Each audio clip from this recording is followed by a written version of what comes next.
So there's always two of us co-conscious in the body at a time. How does that work, especially in conversations with singlets, right? To explain, we know not to interject most of the time. There are definitely people in the background that will, and it can be distracting trying to keep track of what someone else is saying. We might ask you to repeat things a few times because we might miss it, because there might be someone being loud or distracting.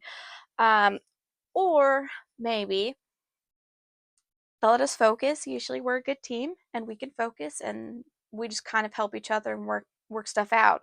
But for example, if someone makes us mad and we're just walk around steaming, we're just talking smack together, because it's not like anyone would know.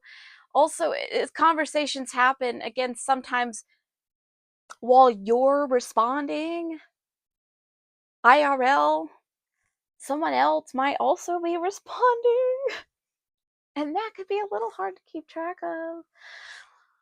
We do our best to focus, but sometimes people are loud, and but I mean, most of the time we're all right. Most of the time we take turns. We've gotten pretty good about taking turns and trying to work with each other, because it's just better for all of us if we try to work together than trying to fight each other, because that just gets nowhere and it makes everybody unhappy. So, I guess, yep, I don't know.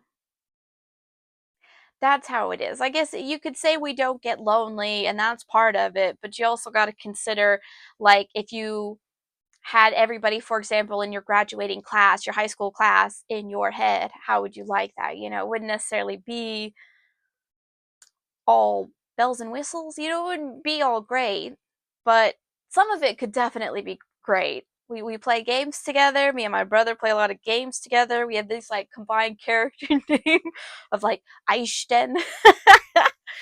um, we've been playing this game called Small Land, where your bugs are huge, right? And it's freaking cool, especially since we've always loved bugs.